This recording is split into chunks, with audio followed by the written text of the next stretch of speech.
bismillahi rahmaani rahim asalaamualeykum wa rahmatullahi wa barakaatuhu. ci ndigalu Serigne Mouhamadou Mountakha Mbacké xalif général des Mourides jaar ci Serigne Cheikh Bassirou Mbacké ibnu Serigne Abdoul Khadr mi nga xam ne moo yor kàddoom jëwriñu daari Hizbut Tarqiyyah Serigne Youssou Diop mooy jottali ndigal di yëgal mboolem daari Hizbut Tarqiyyah yi ne ci biir réew mi ak bitim réew ndigal li ñu Cheikh Mouhamadou Mountakha Mbacké baaxoo jox ci waxtu wi mu jëm ci njàngum xaside yi njàng moom nag njàngum yëkkati lay doon ak njàngum durus ñu di ko dare dibéer fukki fan ak juróom-ñaar ci weeru tabaski wi ñu nekk dëppook 17 juillet 2022 ba dibéer ji dellu si boo ko defee altine ja war a doon ñaar fukki fan ak juróom ci weeru tabaski wi war a dëppook itam 25 juillet 2022 mooy bis bi ñu koy tëj njàng mi nag kenn ku nekk fa nga nekk fa nga koy defee waxtu yi ñu koy def itam mooy waxtu yi nga xam ne moom la ñu sëriñ bi baaxoo di jàngaloo bu dee suba gi juróom-ñeenti waxtu ci suba ba fukki waxtu ak genn wàll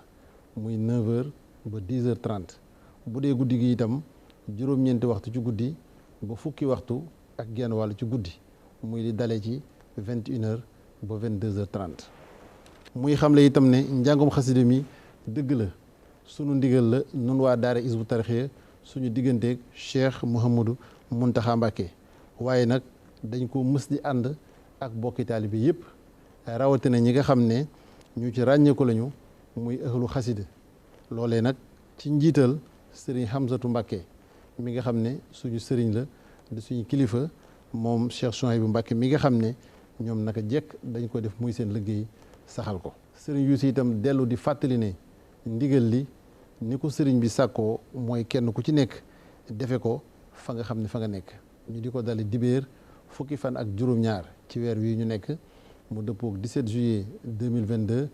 ba dibéer ji dellusiwaat bu ko defee altine ji ñaar fukki fan ak juróom ci tabaski dëppook itam 25 juillet 2022 mooy doon bis bi ñu koy tëj di ñaan nag Cheikh Mouhamadou Mountakha Mbacké mboolem lu mu ci fas bëgg ko ci